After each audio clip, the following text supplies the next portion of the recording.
It's Lionel Messi! He scored! The goal the world wanted! It's time for the biggest sports stories. It's Neymar trying to feed it through. It's a stretch and it's in. And I can't remember the last time I saw something like this. Extraordinary scenes. The biggest interviews. It's more difficult.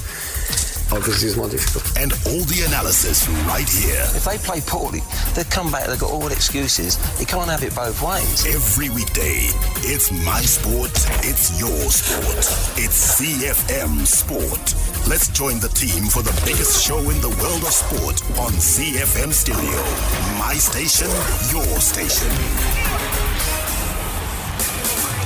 Back-to-back seems to have been the password if you're a sports fan over the weekend. The Warriors claiming back-to-back titles at the COSAFA Championships out in Polokwane. But the mighty Warriors failing to make it back-to-back qualifications to All-Con as they fell to Zambia. Back-to-back titles for the Golden State Warriors in the NBA. And then Rafael Nadal doing it back-to-back-to-back-to-back-to-back. And of course, he's dominating on clay at Roland Garros. We'll be giving you all those stories and more on today's edition of ZFM Sport.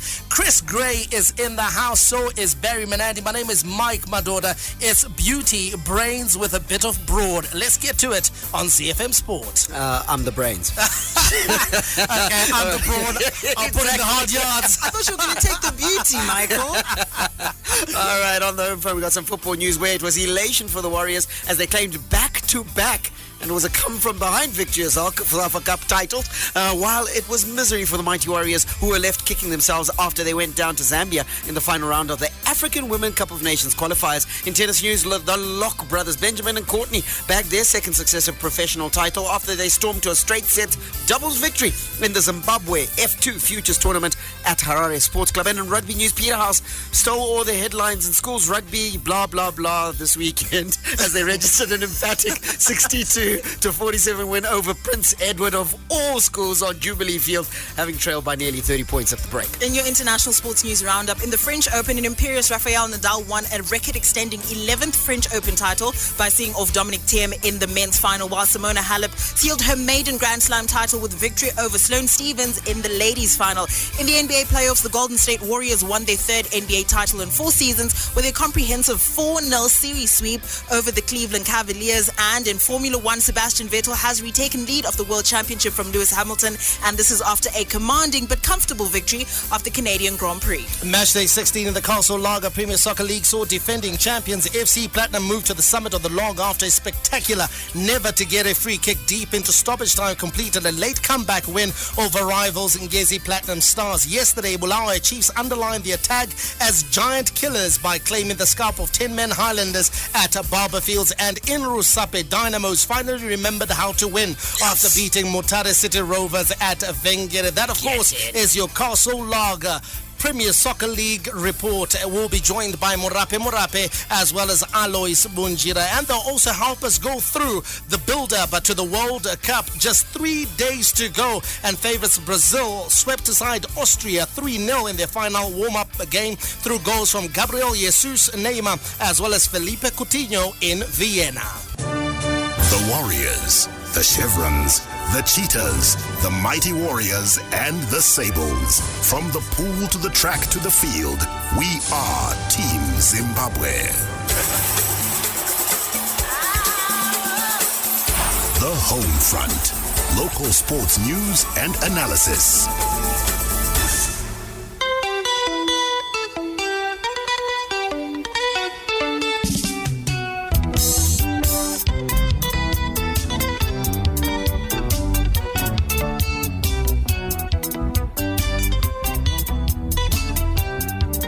Let's start with our back-to-back boys in Canary Yellow, making the nation proud because a brace from Tino Kadewere saw defending champion Zimbabwe grab a late equalizer and then go on to win in extra time with a 4-2 success over Zambia in a pulsating 2018 COSAFA Cup final at the new Peter Mokabo Stadium on Saturday. Zimbabwe extended their record for the tournament wins to 6 and are also the third nation to claim back-to-back titles after Zambia and South Africa. Let's hear from Warriors striker Tino Kadewere, who was named man of the match in the final. We definitely knew it was going to be a tough game for us, but we have been talking about the game and we told ourselves that we need to be 100%. Eventually, in the beginning of the game, we were in the game, and then as time went on, we went down a bit. Then we conceded 2 silly goals, but we kept on going. We wanted this cup. We really needed it. So it's good that we scored in the 90 minutes, and then eventually we got the victory in the extra time. That was important for us. It's really important for me. This was my first COSAFA tournament, and this really means a lot to me. And I'm really happy that I was part of the team that won the cup, and I contributed also in the final. So that's something that is going to be in my books for forever. For the sake of keeping my job, our producer says they won the final wearing green. I know that well, so I'll say yes, they were in green. But the boys in canary yellow did us proud, didn't they, Michael?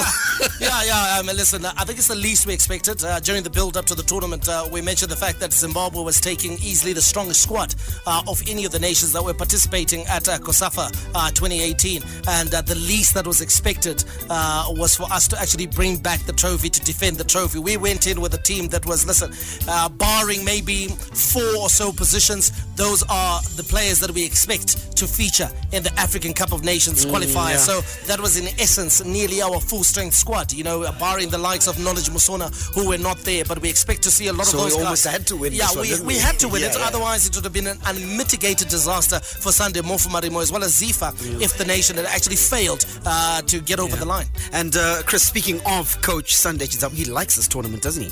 He really likes this tournament, and he's good at winning this tournament. Yeah. It's going to be interesting to see what happens in the years to come, but for me, 6 wins in total, and the number of wins he's got so far, absolutely amazing. Yeah, 4 tournament wins in total for Coach Sunday Chidzambwa. He knows how to navigate the COSAFA Cup, and in truth, I think the reason, apart from also preparing the team for the AFCON qualifiers, I think also it's a legacy issue for him. I think he wanted to go with a strong squad, give himself a chance to win it outright, and certainly did it. Yeah, absolutely, and I think he also wanted to give himself a chance of being the man in charge when the African Cup of Nations qualifiers resumed. Because had he gone to COSAFA and had the nation maybe stumbled and maybe failed to win the trophy, there would have been a lot of debate as to the suitability of Sunday Mofumarimo to be the man who is put in charge of the Warriors campaign as far as the African Cup of Nations is concerned. Now it becomes almost difficult or impossible to fire him after he's just retained the COSAFA Cup, and so it looks like he will be the man that will be in charge, and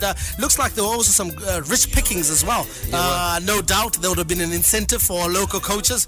Zimbabwe taking home 500,000 rand for the tournament win, while Zambia had to settle for 250,000. So 500 grand, I mean, not bad. Not bad payday. Not a bad payday. I just have a question on that though. That 500,000, who gets it and according to what? It goes to Zifa. It goes to Zifa. Never mind. That answers all my questions. That answers all your questions right there. And listen, it's good for the country. I think the Zifa gets it into the coffers. Well, we hope and trust, believe, pray that the money is going to go back into our football. As rands. Yes, here's the thing, because they're getting 500,000 rand, and that money is in the form of hard currency. I'd love to see a situation where at least $300,000 rand of that amount is going to the players and to the technical staff who actually took part in this tournament, and the other 200 grand may be going up to serve whatever interests Zifa may have that put that money to use. But for me, I'd love to see these players remunerated. We already see, of course, Wicknell, I think. 100,000 rand. Yeah, 100,000 rand. Not bad for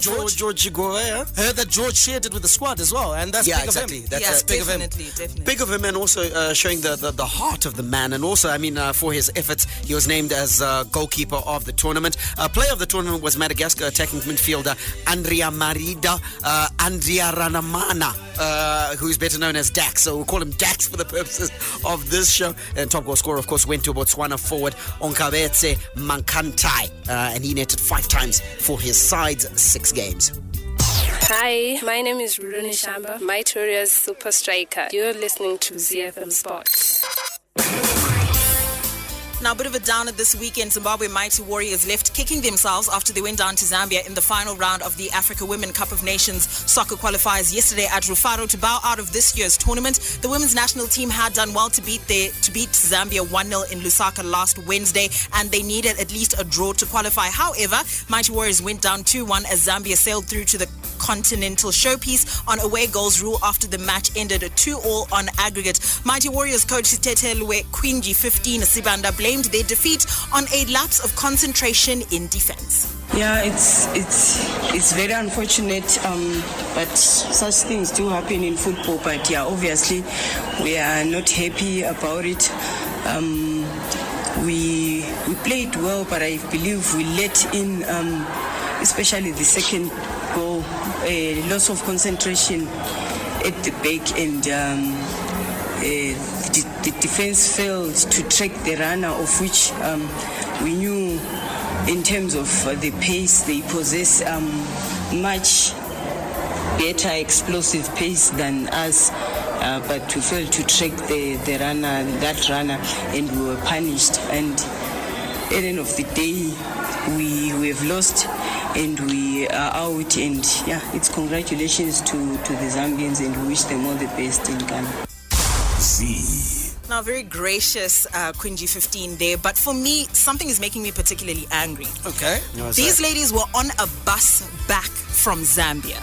Granted that, okay, fine, it's a 5-hour drive and blah-de-blah, but these are athletes. They're going into a match tired. You take a look at the Zambian team. Shipolo Polo flew in to Harare. Yeah. They flew in. They're not as tired. They're ready to go. They've just come off a loss and they're motivated. And now our team is going into this. They're coming straight off a bus and going onto a field. It doesn't work. Yeah, it doesn't work. You bring up a very good point because there was a quick turnaround. I think it would have been different if these guys were playing after 7 days. But the fact that they played on Sunday or on Wednesday, then they had to play again on a Sunday. There was a quick turnaround. And so traveling by bus and with all that comes with it in terms of the time that you actually spend, and these are not luxurious buses, by the way. We also need to point out. Well, some guys take a look at nations in Europe and clubs in Europe who might use the bus, but their buses are actually custom built for those long distance journeys. So you're on a bus, but it's as good as you are in a plane, or sometimes even better. So, and then there comes the whole process at the border as well,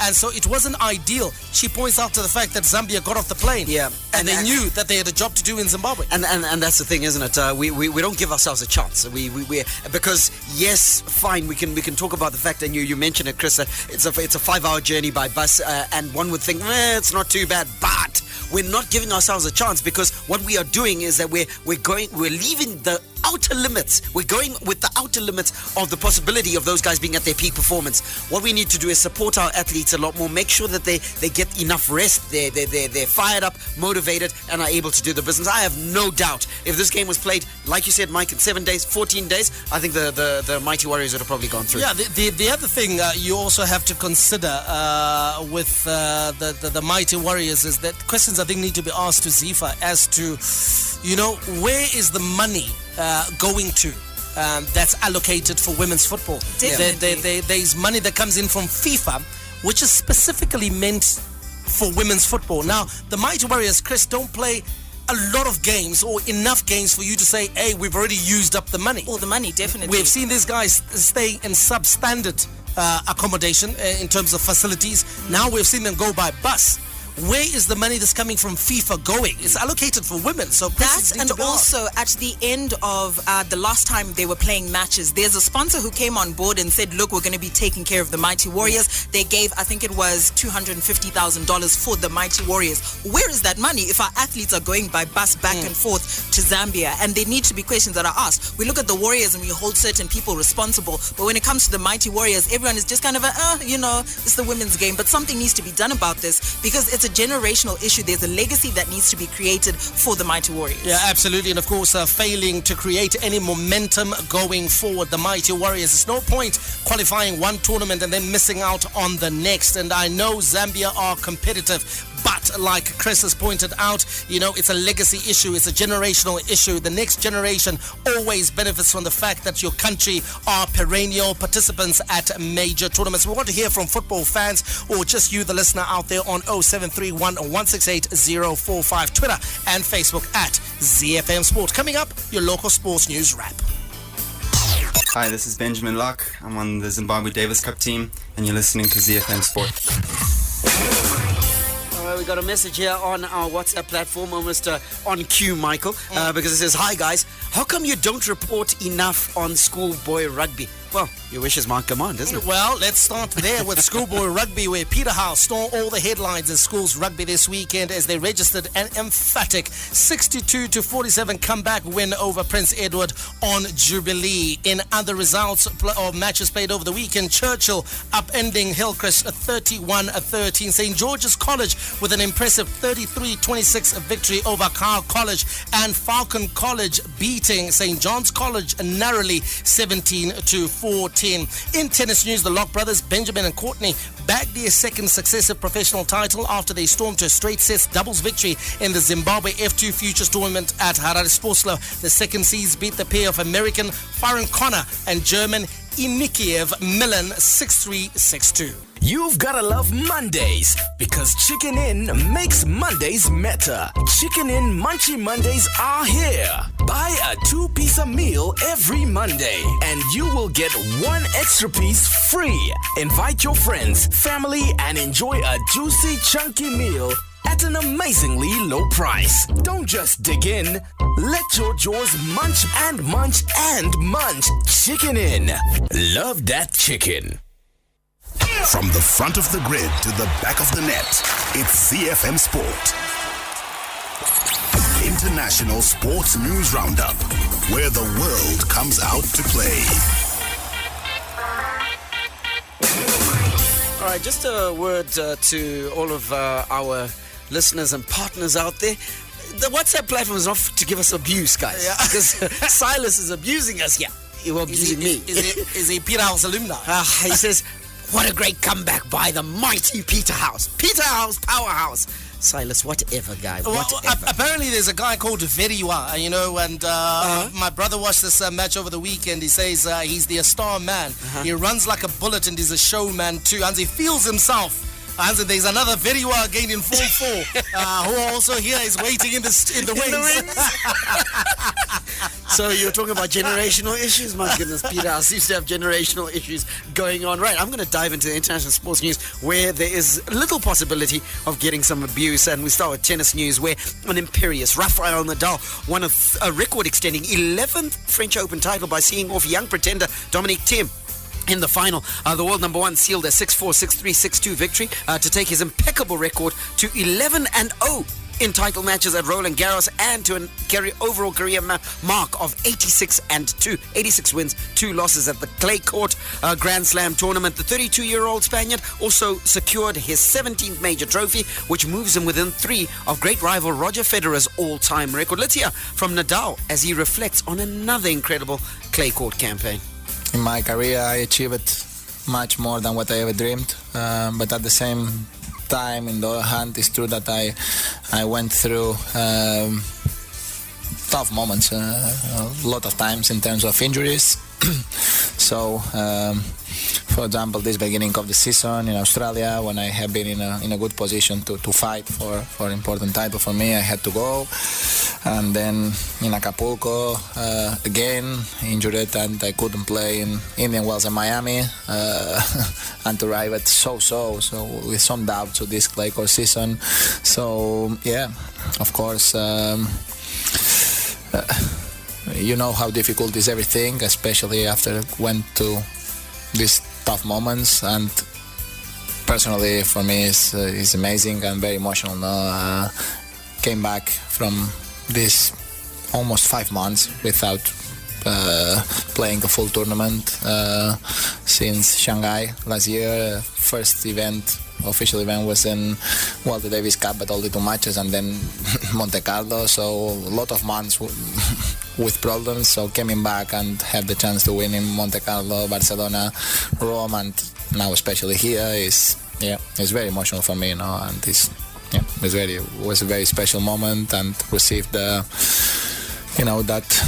minute or 2 minutes of the crowd supporting, or that feeling in that moment was difficult to describe. It very emotional for me.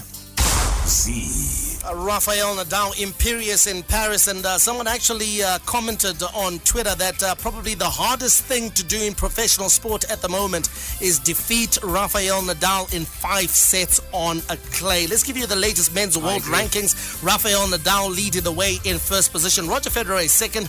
Alexander Zverev is the third. Juan Martin Del Potro, the Argentine, in fourth. Marin Cilic is in fifth position. Grigor Dimitrov, seventh is South African Kevin Anderson. Dominic Thiem is eighth. David Goffin is ninth. And John Eisner is in 10th position. And we take you to the women's section. Simona Halep sealed her maiden Grand Slam title with a relentless performance to beat Sloane Stephens and win the French Open. The 26-year-old had lost her 3 previous major showpiece encounters, including twice at Roland Garros, but recovered from a set and a breakdown to win 3-6, 6-4, 6-1 in 2 hours and 3 minutes. And that win cements her position atop the women's world ranking. Simona Halep out in front and second. Caroline Wozniacki in third. Gabine Muguruza. Sloane Stephens is in fourth, and fifth is Elin Svitolina. In sixth is Caroline Garcia. In seventh, Karolina Pliskova. Petra Kvitova is in eighth. In ninth is Venus Williams. And in 10th, Madison Keys. Hi, my name is Zugba Amute, a small forward, and you're listening to ZFM Sport. Around the world in 60 seconds. International sports news. We begin in the US, where the Golden State Warriors won their third NBA title in 4 seasons with a comprehensive 4-0 series victory over the Cleveland Cavaliers. Coach Steve Kerr described this triumph as the hardest so far, but his Warriors side routed the Cavs 108-85 to prevail in the 4th consecutive finals meeting between the teams. So Steph Curry scored 37 points for the Warriors, while LeBron James claimed 23 in what could be his final Cavs game. Kevin Durant was named Finals MVP for the 2nd successive season. Staying in America, Dustin Johnson will head into the US Open, top of the world rankings after claiming a 6-stroke victory at the FedEx St. Jude Classic in Memphis. Johnson hold out for eagle from the final fairway to close a 4 under 66 at TPC Southwind and pull clear of a playing partner, Andrew Putnam. Across South Africa, the Springboks recovered from 24-3 to beat England 42-39 in a thrilling clash at Ellis Park on Saturday. Elsewhere, a questionable yellow card to France lock Paul Gibregues allowed New Zealand to score 3 quick tries and set up a thumping 52-11 victory in the first test of a 3-match series at Eden Park on Saturday. In Brisbane, Australia scrapped their way to an 18-9 win over Ireland, their first test at Suncorp Stadium. Touching down in Canada, Sebastian Vettel has retaken the lead of World Championship from Lewis Hamilton after a commanding but comfortable victory of the Canadian Grand Prix. Lacking pace throughout and handicapped early on by the engine scare, Hamilton was in a distant 5th at the circuit Gilles Villeneuve after failing to catch Red Bull's Daniel Ricciardo through the closing stages. Catch the full Formula One report on tomorrow's show. The Castle Lager Premier Soccer League report on ZFM Sport. It is match day 16 in the Castle Lager Premier Soccer League, and just in case you haven't heard the results, we'll give them to you. Triangle United winning away to Nikrut, Chicken Inn, 2-0 victors over Herento. ZPC Kariba and Harare City could not be separated in a goalless draw. Caps United, a workmanlike 1-0 victory over Bulawayo City. Ngezi Platinum Stars defeated at home. My goodness, what a result this one.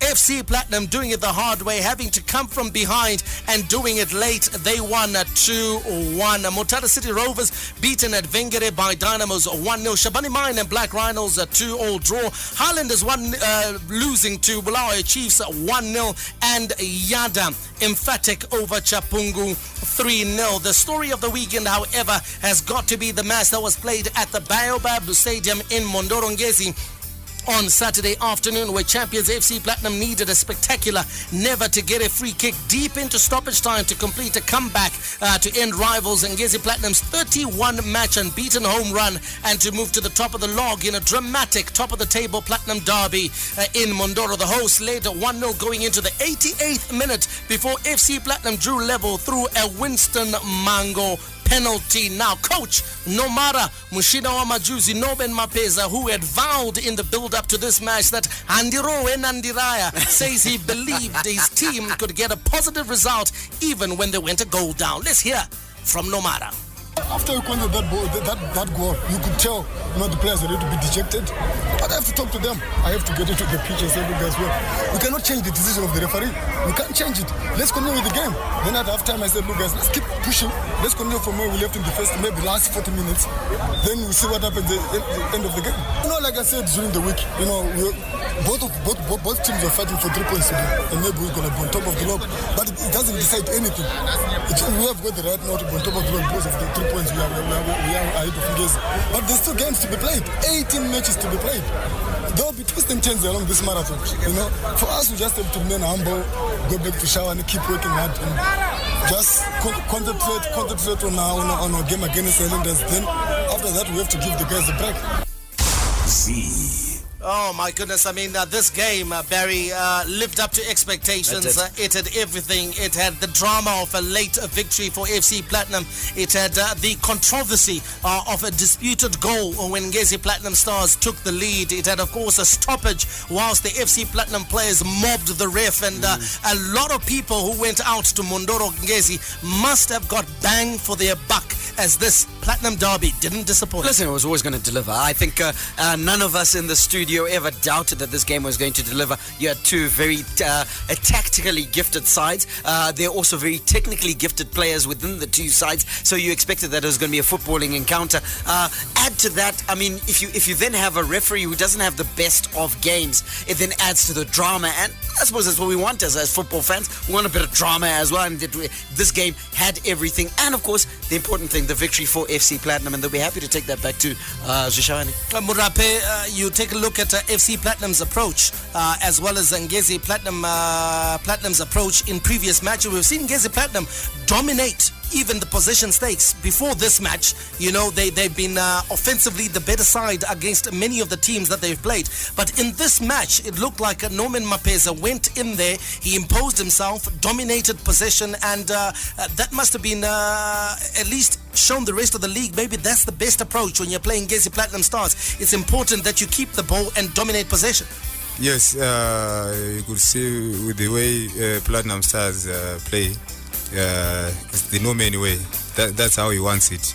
He wants them to move the ball around and not be afraid. Even when they were losing 1-0, when they were behind, they still had the confidence to knock it around. They were not pumping the balls upfield.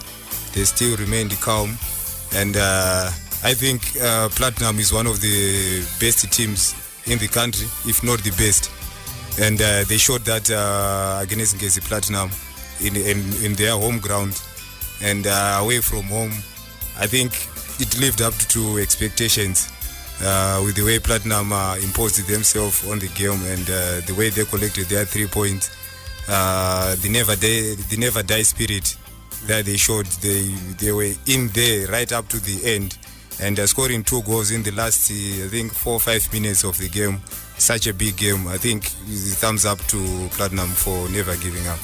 Chris, you take a look at FC Platinum. They now have the ability to go on the road with hundreds of supporters. There were at least 6 or 7 buses that made the trip from Zishavane to go to Mondoro Ngezi. Is it a growing brand, in your opinion, FC Platinum? And if they carry on down this road, can they become one of the iconic teams of our local football? Definitely. I think we're seeing a change and a turn in our local football where your traditional teams, your Highlanders, Dynamos, Caps United, kind of floundering away, and you're having teams like Ngezi Platinum, FC Platinum coming to the top and garnering a lot of fans, and also they're coming up with a younger fan base as well. So these are fans that are going to be growing with the teams, and it's great to see the spirit in the teams as well. Norman Mapeza, I think, went into this without the whining mentality. They were going to carry 2 sets of boots, and whichever one they needed, that's what they were going to play in. And going into that with a winning mentality, I think it spreads through to the fans and it's infectious, and everyone wants to be a part of that. Well, listen, Ngezi Platinum Stars, Barry, for them, they will be gutted. Totally. Just 2 weeks ago, here's a team that was undefeated, 100%. sitting on top of the table, and a lot of people were saying, you know what, it looks like this team is the real deal. Now there'll be a lot of questions asked about Ngezi Platinum Stars. Do they have the character? Yeah, now the work starts, whereby I think Tundra Ndiraya has had it, and I say this tongue in cheek, has it easy, because to motivate a team that's winning is rather easy. You can tell the guys, let's go again, and you go and you win another football match. Let's carry on doing what we're doing. It's working. Let's carry on. Now, this is where the rubber meets the road, where Tindiraya has got to lift up his boys who are down on their luck. Well, let's get the thoughts of Tundra Ndiraya, who we spoke to in the aftermath of that defeat. Very disappointing result. I thought we had done enough to get 3 points, but due to cases of concentration, we considered what I can call a silly penalty. You don't do that in the box. You might want to call it soft, but look, you don't do that in the box. You just need to be alert and not jump in like what our defender did, like what Frank Makarati did. And then, of course, the free goal. Yeah, it happens in football. I thought our boy, Tatinda Mditi, was not alert. He didn't anticipate, such a shot, which also happens. But I think it's all to do with experience. He's a young boy. He had done really well, in between the sticks, but he failed to manage that free kick. I thought we were correctly positioned. He was also correctly positioned, but he never anticipated that such a shot would come. So I would probably also want to give credit to Neva Tigere for such a wonderful wonder goal. It won them the game today. They got 3 points. Those are the words of Tundra Ndiraya. Murampe, now in the absence of the teams that Chris has just highlighted, the traditional so-called big teams, Dynamos, Highlanders, Caps United, who look like they may not be able to mount a title challenge. I think it's important that we have two teams wrestling at the top, and I think that was the good thing about this game, that yes, Ngezi Platinum Stars lost, but they're just 3 points behind FC Platinum. It looks like we've got a title race on our hands. Yes, it is a title race. It's game on, like what the coaches said. No man is not beating his chest up. He's saying there's still a lot of work to be done. And at Ngezi Platinum, they might be down now, but they are not out. Remember, they've been winning most of their games. They've been playing well. They missed some of their key players that were in the national team. So when these players come back, I think we are going to see a strong Ngezi Platinum in the second half of the season. It's only good for Zimbabwean football to have such competition, and we need that. We need Ngezi Platinum to come back to winning ways as soon as possible, so they can stay in touch with FC Platinum. You never know. Triangle is knocking. they are not that far. So I think a 3-horse race for us will be exciting for the Zimbabwe Premier Soccer League. It certainly will, and the reason why Murape is saying that they need to bounce back to winning ways is that now Ngezi Platinum Stars have gone 2 losses on the spin, 2 losses in a row, and the first to inflict a loss on Ngezi Platinum Stars was the Bulawayo Chiefs. Now they have cemented their title of being giant killers. Well, they struck again this weekend, underlined their tag as giant killers by claiming the scalper of 10-man Highlanders at Barberfield Stadium yesterday. By beating Boso, Chiefs became the only side to have beaten the present top 3 teams. They first beat log leaders FC Platinum 2-0 in the early stages of the season and handed Ngezi Platinum Stars their first defeat of the season by pooping them 1-0 last week. Giant killers. It's been a while since we have giant killers, isn't it, Mike? Now we certainly have giant killers, and also they're doing it with an air of cheesiness, actually, because you look at their social media handle, it's done very well, isn't it? It's done very well, and I like the fact that going into the big games, they're very confident of their ability, and they almost poking scorn at their opposition. Absolutely, and it looks like it's a team that responds very well to the bigger challenges. Yeah. We saw them earlier on in the campaign. I think they held Caps United to 1-0 draw. They beat an FC Platinum, Ngezi Platinum Stars, Highlanders as well.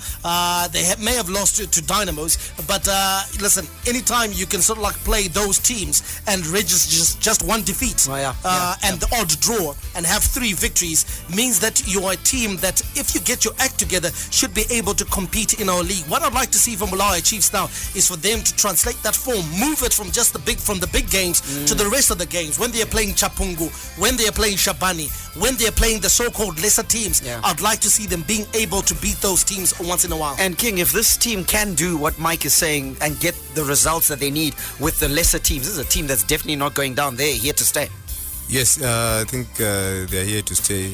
We have seen with the way they are playing, beating the big teams.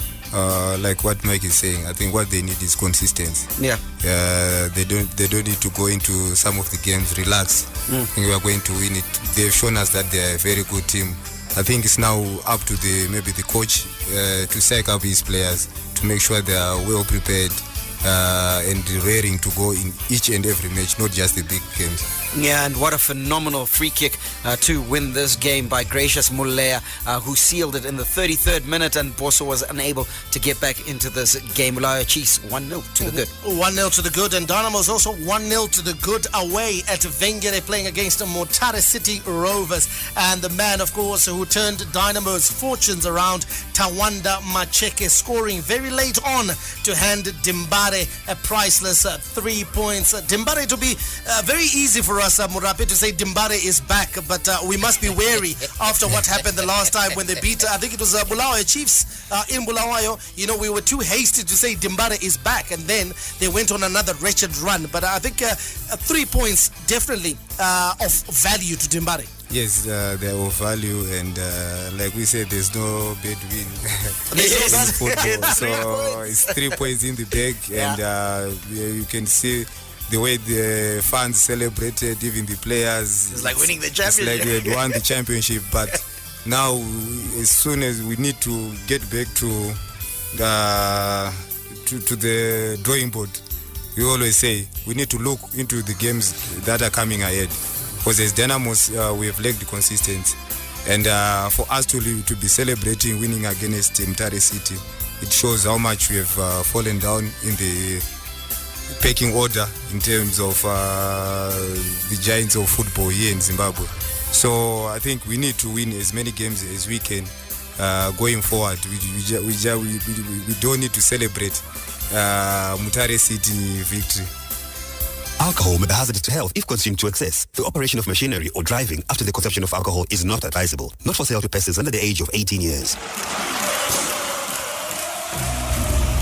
Live it. Feel it. Share the excitement of the Russia World Cup 2018 with Castle Lager. Soak in the exhilaration of the World Cup with our Moscow Nights in the Castle Lager Dome at the venue. Visit the Castle Lager Zimbabwe Facebook page right now. Tag your friend and comment with #Castle Moscow Nights, and you could win a ticket to watch a live match on a high-definition giant screen with studio-quality sound and ice-cold Castle Lagers in the company of friends. It all comes together with a Castle.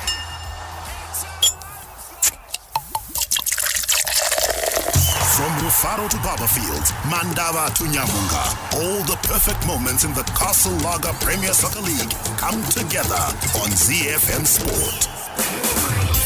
Let's take a look at the current PSL standings. FC Platinum and Ngezi Platinum doing a switcheroo at the top there, and FC Platinum now sitting on top with 41 points, and Ngezi Platinum second with 38. Triangle United in third place with 29 points, and Highlanders now in fourth, also with 29 points. Right at the bottom of the table, which is why Dimbare shouldn't celebrate, Mutare City with 11 points. Bulawayo City also with 11 at 17. At number 16 is Shabani Mine. They have 13 points, and Chapungu at number 15 also with 13 points. All right, let's look at your match day 17 fixtures, a full bill of encounters this weekend. Bulawayo City will host basement side Mutare City Rovers at Barberfields at Mandawa. It's FC Platinum versus Highlanders, Rentals versus Shabani at National Sports Stadium, and then at Rufaro it's Dynamo versus Nikrut. On Sunday it's Chapungu versus Caps United at Ascot. At Luveve it's Bulawayo Chiefs versus EPC Kariba. Black Rhinos will entertain Ngezi Platinum Stars at the National Sports Stadium, and it's Triangle United versus Chicken Inn at Gibo, while at Rufaro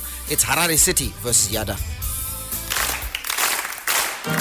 Your most outstanding player, coach and team. It's your star of the week. All right, Murape, kick us off. Play of the week. I'll give it to Never to Get It for that free kick. Okay, coach. Nomen Mapeza. And then the team. Platinums. AFC Platinum. So it's a hat-trick. Barry? Yeah, I'm going to go with Gracious Mulea of Bulawayo Chiefs. A fantastic free kick. I'm not sure which one was better, Never to Get His, but I'm going to give it to Gracious Mulea of Bulawayo Chiefs, and then the other two I'm giving to FC Platinum, Norman Mampeza and, of course, his team. Phenomenal effort. Yeah, phenomenal effort, and I think I'm going to mirror your choices as well, Barry. I think Gracious Mulea, that victory, that free kick, which saw his team get victory over Highlanders, and then Norman Mampeza as well as FC Platinum. Just a couple of minutes, but enough time for us to keep you, of course, posted with what's happening with the teams preparing for the FIFA World Cup. Style, elegance, determination, passion. Football comes alive in Russia and on ZFM Sport. Right, with 3 days to go until the start of the FIFA World Cup in Russia. Favourites Brazil swept aside Austria 3-0 in their final warm-up game through goals from Gabriel Jesus, Neymar, as well as Felipe Coutinho in Vienna. Brazil have not lost since June 2017, a run of 10 games, and have kept 16 clean sheets in 21 games since Chiche took over in June 2016. The five-time world champions, drawn in Group E, begin their World Cup campaign against Switzerland on Sunday, 17 June, before facing Costa Rica and Serbia. In other news, Ilkay Gundogan was booed by Germany fans as the team avoided a late scare to beat Saudi Arabia 2-1 in their final World Cup warm-up game in Leverkusen. The Manchester City midfielder was jeered as he came on, and every time he touched the ball, this of course was after meeting Turkish leader Recep Tayyip Erdogan in May and calling him my president. And a bit of controversy there, Barry. Yeah. You know, what do you do? A guy who's giving his all for his country, and he may have just called him my president as a sign of respect. Yeah. Not in terms of embracing him, but as a guy who's of Turkish origin. Yeah, it was a sign of respect. Native of Turkey, yes. He plays for Germany and naturalized to Germany. And when he's in the German shirt, he does the job for Die Mannschaft. And I think that we need to all move on from this. And obviously the German fans haven't taken it well. But I think that, look, they in truth, it's one that they can forgive. Okay, well, the best way to get forgiveness, just score one, stick one in the old onion bag in the World Cup. That's what you do. Exactly, they'll cheer him on, certainly. Well, our build-up will continue tomorrow, as of course we build up to Russia 2018. Tomorrow we preview Group E as well as Group F. So not to be missed. Don't miss it, not to be missed at all. May God richly bless you. That's my story, and I'm sticking to it. Manande, out. Be sure to catch ZFM Sport every weekday on ZFM Stereo. My station, your station.